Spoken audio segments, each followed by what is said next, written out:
amigos, novamente aqui com vocês, com muito carinho, muito amor, muita boa vontade. Eu gostaria de convidá-lo a fazerem parte deste meu canal. É um canal de consciência e espiritualidade, criado há 3 meses. Se você sentir no seu coração, se inscreva, ative o sininho e em todos os domingos você receberá uma pequena live acerca de assuntos pertinentes à nossa elevação de consciência. Tenho tido muito feedback de todos vocês, tenho estado muito feliz. Gostaria de receber sugestões acerca de temas que vocês gostariam que eu discorresse. Hoje eu vou falar sobre os momentos após a morte, os primeiros momentos. É uma questão que muitas pessoas têm medo. Tem medo, poxa vida, eu vou sentir dor, eu vou sofrer. Será que eu vou para um inferno, um purgatório, um umbral, segundo a doutrina espírita? O que vai acontecer comigo?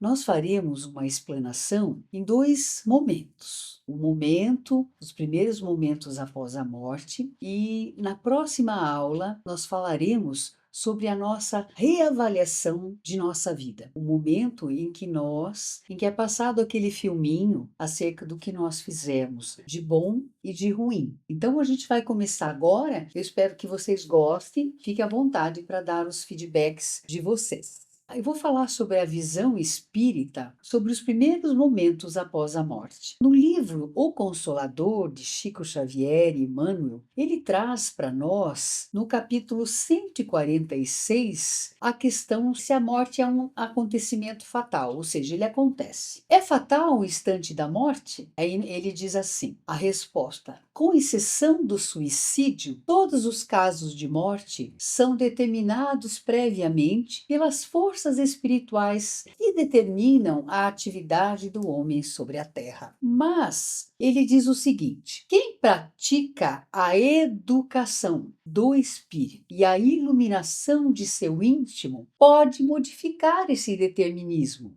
E, ao contrário, ele também pode abreviá-lo. Então, nesses casos em que as pessoas abreviam este momento da passagem, né, da morte, porque, na verdade, gente, a morte é um termo que na verdade, ela fica ligado com uma questão de finalização, mas ela não é. Ela é uma mudança de roupa. Você deixa o seu corpo físico, que é feito de uma matéria densa, e passa ao que foi projetado para que nós nos manifestássemos nessa tridimensionalidade, que é a nossa materialidade aqui na Terra, comprimento, altura e largura, e nós deixamos para que nós passemos para um outro momento de uma manifestação num corpo mais sutil, que nós chamamos na doutrina espírita de matéria quintessenciada, que é a quintessência. É uma matéria sutil que traz todos os elementos da tabela periódica, né, que compõe o nosso corpo, mas na verdade ela tem uma vibração, uma manifestação sutil. E em alguns momentos de nossas vidas, nós fazemos uns suicídios indiretos. Então, nós abreviamos essa passagem. De que maneira, gente? Com maus hábitos de pensamentos, ficando muito bravos, muito tristes, muito tensos. Nós deterioramos muito mais rápido o nosso corpo físico. Quando você fica tenso, libera cortisol, né, corticoide na sua corrente sanguínea, e você acelera muitas respostas suas, você envelhece rápido e você desencarna mais cedo. Hábitos nocivos como vícios de bebidas, de excessos de alimentos, de drogas, são casos em que acontece a passagem sua de uma maneira em que você comete esse chamado suicídio indireto. Isso você abrevia. A visão espírita, ela nos oferece um panorama reconfortante sobre esse momento da transição. Então vão ficando mais relaxados, que eu não vou falar nada aqui de comprometimento, que vocês não vão dormir à noite só pensando na morte. Ao contrário, nós falaremos que esse momento da transição, ele é um momento tranquilo. muito mais até do que o nascimento. E embora cada experiência de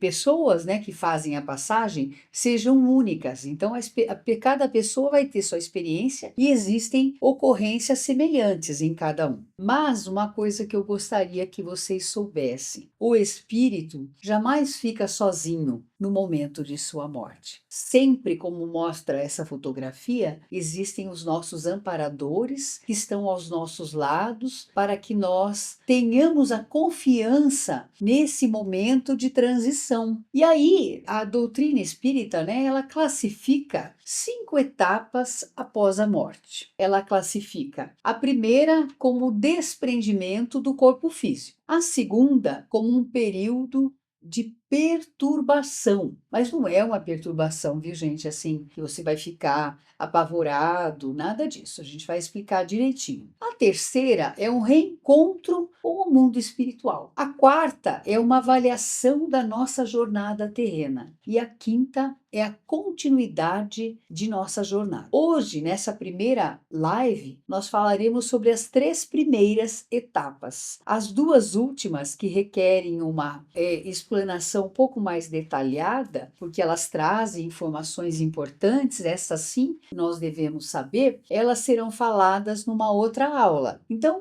começando aqui, gente, o desprendimento do corpo físico. Na questão 154 do Livro dos Espíritos, ela nos traz a seguinte questão: a separação da alma do corpo, ela é dolorosa? É o que as pessoas mais se intrigam com essa questão. Aí a resposta: o corpo muitas vezes sofre muito mais durante a vida do que no momento da morte. E diga-se de passagem, o momento do nascimento, geralmente, ele é muito mais doloroso. Quando que inicia-se o desprendimento desse corpo físico? Ele inicia-se após a morte, vai ocorrendo um processo gradual de desprendimento do espírito. Geralmente ele é gradual e não abrupto. É como se o espírito se soltasse de um casulo, como acontece na natureza. Então, não é um processo de difícil ocorrência. Ele acontece de uma forma naturalmente. Esta intensidade desse desprendimento, ela vai variar conforme a situação. A primeira, como não poderia deixar de ser, gente, é o nível de evolução da pessoa. A segunda, a forma como ocorreu o desencarne e o tempo de ligação com o corpo físico. Existem pessoas que são tão evoluídas que elas cortam o cordão de ligação do corpo espiritual com o corpo físico. Eu já vi relatos sobre isso. Teve até um professor meu que participou do velório dele na companhia de um neto que havia desencarnado há muitos anos, participando de todas as orações, vendo as pessoas familiares, os professores que caminhavam com ele na doutrina espírita participarem desse momento. Foi o Dr. Hernani Guimarães de Andrade, autor de muitos livros e pesquisador do espiritismo científico. A forma como ocorreu o desencarne, muitas vezes o desencarne ocorre de uma maneira muito abrupta. Então, a depender da questão do apego da pessoa à vida material, demora muito mais. E o tempo de ligação com o espírito. Tem espíritos que vivem mais no corpo físico de 100 anos, né? Então, ocorre de maneiras diferentes. Existe assim, eu coloquei essa fotografia do filme Nosso Lar, que alguns espíritos, como ocorreu na Segunda Guerra Mundial, existem espíritos que desencarnaram de forma muito abruptas e eles são até recebidos por maqueiros, à semelhança dos tratamentos dos corpos físicos. E existe, então, nesse período aí, uma segunda etapa, que é o período de perturbação. O que seria esse período de perturbação? Após o desencarne, após a separação do corpo físico, o espírito pode passar por um período de perturbação. Seria o quê? Uma sensação de confusão, uma desorientação e um estranhamento em relação à nova realidade. Quando ele acorda, ele vai se deparar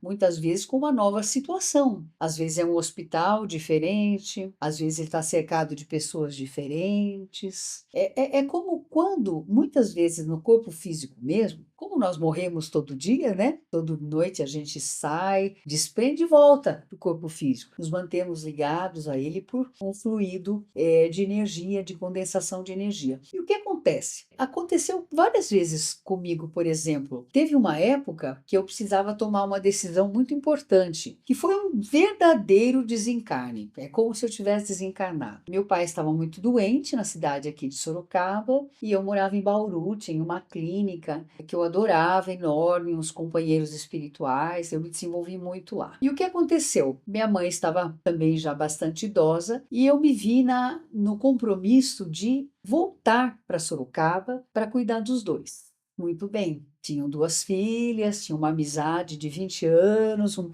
desenvolvimento espiritual e profissional. E eu dormi naquela noite, eu me lembro que eu vinha passar o Réveillon em Sorocaba, eu estava sozinha, minhas filhas estavam viajando. E eu me vi dormindo mais de 20 horas. Quando eu acordei, eu acho que foi mais ou menos esse período de perturbação. Eu não sabia se eu era gente, se eu era planta, se eu era animal, onde eu estava. Demorei muito tempo para me recordar. E o primeiro pensamento que veio à minha cabeça: você vai se mudar para Sorocaba e vai cuidar dos dois. Eu falei: nossa, como? Aí veio a resposta: nós a ajudaremos. Que eu tinha uma clínica e casa junto, como que ia vender tudo? Enfim, o que eu fiz, gente? Peguei a minha malinha para o Réveillon apenas, passei por todos os locais de Bauru onde eu conhecia, chorando, porque eu tinha certeza que eu tinha que me desapegar. Aliás, eu vou dar uma palestrinha para vocês sobre desapego. Aguardem. E aí o que aconteceu? Eu vim, mas eu vim com tanto amor, com tanto amparo da espiritualidade, que rapidamente eu vendi a casa com a clínica, que era algo complexo. Eu vim conseguir vir dar aula na faculdade, fazer trabalho. Bom, eu fui me encaixando tão rápido que parecia que eu tinha tomado uma decisão e depois de muito pensar. Então, esse período de perturbação, muitas vezes a gente, mesmo encarnados, a gente passa porque a gente vai para lugares tão assim que a gente diferentes que a gente não consegue rapidamente perceber. E esse período de perturbação, ele é comparado a um despertar de um sono profundo, onde se recobra a consciência gradativamente e de si ao ambiente ao redor. Foi o que aconteceu comigo, embora estivesse encarnada. A duração desse período varia de espírito para espírito. Na questão 154, nos trazida pelo Livro dos Espíritos, ela pergunta a seguinte questão: o espírito tem então uma consciência imediata? Ele diz assim: nem sempre o espírito tem consciência de seu novo estado. Eu tive um exemplo de uma pessoa que rapidamente, falando uma gíria aqui, sacou rapidamente que havia desencarnado. Era um psicólogo amigo meu, muito espiritualizado, e ele desencarnou na academia, fazendo exercício, teve um infarto fulminante. Depois de 2 dias, eis que foi a minha surpresa que eu tive esse relato através de um outro senhor que trabalhava numa fazenda e que tinha uma espiritualidade elevadíssima e uma clarividência que ele cumprimentava as pessoas no ar. Tal era o grau de confusão do plano espiritual e material. E esse senhor, que era um grande amigo e mentor meu, ele me contou. Ele falou: sabe aquele seu amigo psicólogo? Ele esteve aqui. Ele me conhecia. Falei: poxa, mas como? 2 dias depois da morte, ele chegou e falou assim: já pode me explicar uma coisa? Eu vou no meu consultório, ninguém me vê. Eu vou na academia, ninguém me vê. A minha esposa chora. Eu fico: meu Deus, minha mãe chora. Eu desencarnei? Ele falou: claro. Ele falou: puxa vida, que bom. Era isso que eu precisava. Achava que queria ter filhos, queria continuar trabalhando, estava desenvolvendo na época era técnicas de constelação familiar. Isso faz mais de 20 anos. Aí ele falou assim: tá bom, por isso que agora eu tô vendo esses daqui, esses bonitinhos aqui do meu lado. Falei: tá vendo esses bonitinhos? Porque eles vão te ajudar. Então, olha que sacada, gente. Olha a elevação da pessoa espiritual. Então, a gente se espiritualizar, a gente dá muito menos trabalho. Ao contrário aqui, o outro exemplo que eu tive, são pessoas que são trazidas, são espíritos trazidos às reuniões mediúnicas, porque eles não conseguem aceitar o desencarne, não conseguem perceber. Tem pessoas ao seu redor facilitadoras, espíritos amigos, e eles não conseguem enxergá-los, porque estão presos à matéria. Eu tive uma vez que eu dialoguei com um senhor, ele estava há mais de 100 anos na porta da fazenda dele. Ele não aceitava que havia feito a passagem. Ele falava: meu Deus, eu preciso cuidar da minha fazenda. Na porteira da fazenda. Ou seja, precisou, depois de muito tempo, ser trazido, e a reunião com toda aquela amorosidade, com todo aquele preparo espiritual, fez com que ele aceitasse e seguisse o seu caminho. E é interessante nesses casos que nós muitas vezes perguntamos para a pessoa: que dia você acha que você está vivendo? Ah, eu estou no dia 10 de novembro de 1920. A gente fala: não, não, não. Nós estamos no dia 15 de fevereiro de 2025.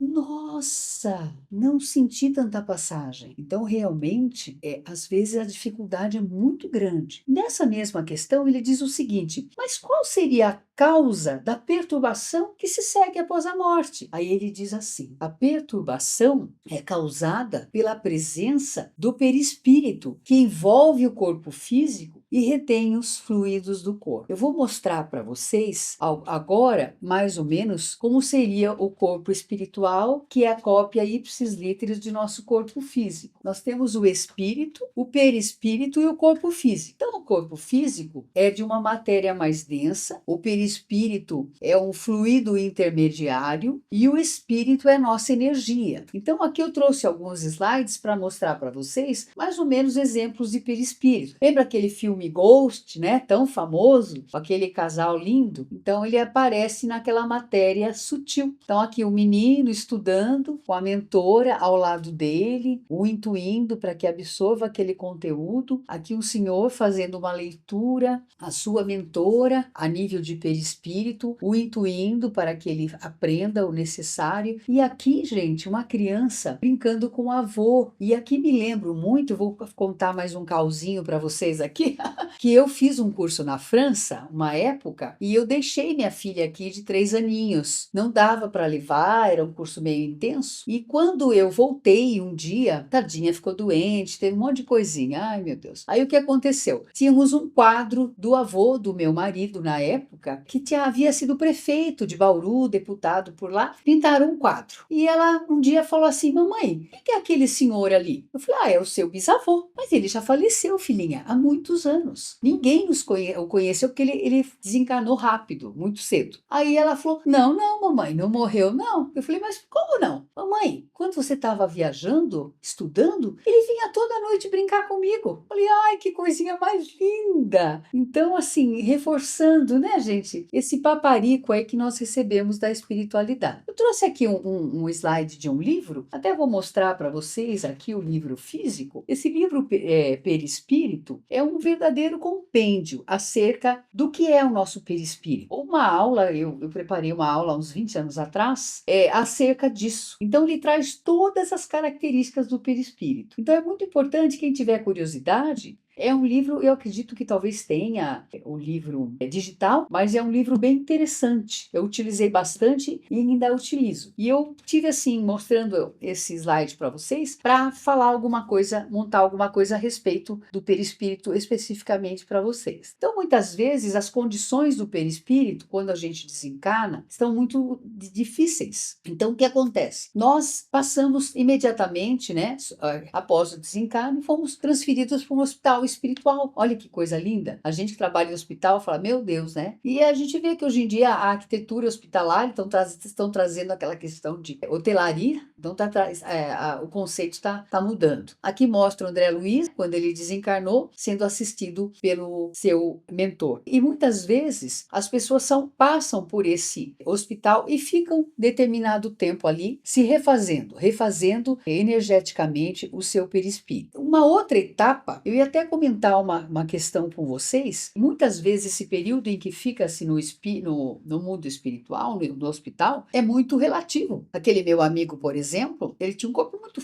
forte, o psicólogo. Então não tinha tanta necessidade de refazimento. Às vezes você desencarna por uma senilidade, não tem tantas doenças, não tem tantas lesões corporais como um câncer, por exemplo. E aí de repente você consegue também um refazimento rápido. E até tem muita gente que brinca, fala assim, mas cadê o descanso eterno? Muitas vezes as pessoas já são rapidamente preparadas. Olha, trouxe mais um livrinho para vocês aqui do Robson Pinheiro, chama A Cidade dos Espíritos. A Cidade dos Espíritos. Esse livro aqui, ele nos mostra a cidade de Aruanda no mundo espiritual. E o autor, ele conta a história de ele desencarnou com 82 anos e já tinha uma lucidez, já escrevia acerca de espiritualidade, e ele passou por algumas horas nesses tratamentos fluidoterápicos e já vieram 2 mentores para colocá-lo para trabalhar. Falei, gente, mas cadê meu descanso eterno? Queria descansar, já trabalhei tanto. Ah, não, agora você já está preparado. Então você cuidou bem do seu corpo físico, fez a passagem no momento certo e agora nós precisamos de você, porque você é um excelente escritor. Nós precisamos de você aqui. Uma vez eu me lembro do Divaldo fazendo o Jô Soares, 11h30 lá naquela época, fazendo uma palestra com o Jô com o Divaldo. Aí ele falava que nós aproveitávamos as nossas qualidades. Aí o Jô falou, mas como? Eu vou fazer humor lá? Ele falou, você não imagina o que a alegria traz de bom. Você já tem um lugarzinho certinho lá como humorista. Então, humoristas, fiquem atentos. Vocês serão muito rapidamente aproveitados. Aí o terceiro item é o reencontro com o mundo espiritual. Então, na questão 159, ele diz assim, que sensação experimenta a alma ao reconhecer-se no mundo dos espíritos? Que sensação que a alma apresenta? Aí ela diz assim, surpresa e alegria ao reencontrar-se com entes queridos e amigos espirituais. Então, gente, este é o momento. A gente percebe muito os pacientes que já estão fazendo, né, a passagem, já estão enxergando muito os entes queridos no mundo espiritual e às vezes eles já comentam, chamam o nome. Lembro que a minha mãe chamava Amália, uma irmã muito querida dela, que foi meio mãe, né, que ela nasceu, minha tia tinha 19 anos, então ela chamava Amália, Amália, meu pai, ela chamava meu pai. Então a gente percebe que eles já vão percebendo esse mundo e vai sendo como se fosse uma passagem mais gradual. Nesse reencontro com o mundo espiritual, a gente tem um acolhimento do espírito por amigos, por mentores e familiares que já partiram. Então é um momento de grande alegria e consolo. O espírito é muito amparado e recebe todo o auxílio necessário. Então a gente tem que lembrar, como diz o Chico Xavier, que aqueles que amamos não morrem, eles não morrem jamais, eles apenas partem antes de nós. Muitas vezes partem porque já fecharam o ciclo, porque já fizeram o seu dever de casa. Então é muito importante que nós tenhamos essa alegria dessa separação transitória. Isso que eu queria deixar aqui para vocês. Eu me recordei de uma questão da minha nona, que ela fez a passagem com 97 anos, era muito espiritualizada. Eu omitia para a família, que era muito católica, que eu era espírita. Aí o que aconteceu com a minha nona? Ela sempre percebeu. E eu vinda de Bauru na época, vim visitá-la, era aniversário dela, eu fui entregar até entreguei um valorzinho material lá, porque minhas tias falaram que ela estava mais deitadinha, e ela falou assim, filha, eu vou te falar uma coisa, a minha horinha tá chegando. Eu falei, por que, nona? Olha só, o seu avô tá aqui, o nono tá aqui, e citou 3 ou 4 irmãs, filhas dela, que já haviam desencarnado. Aí eu falei, ah, tá bom. Eu falei, a senhora já sabe, nona? Claro que eu sei. Ou seja, sabia que eu era espírita, né? Então, depois de poucos meses, ela já deu até uma comunicação numa reunião mediúnica. Olha que presente, né? Então, gente, eu vou encerrar por aqui essa primeira parte dessa aula. Eu vou deixar vocês com uma vontade de entender a próxima, que a próxima é a reavaliação da nossa jornada. Mas, assim, tenho certeza que nada acontece para que nós nos sintamos mal, para que nós nos sintamos julgados. A espiritualidade é sempre muito amorosa. Então, muito obrigada por mais esse primeiro momento, primeiro contato, e nos vemos na próxima semana. Gratidão, namastê.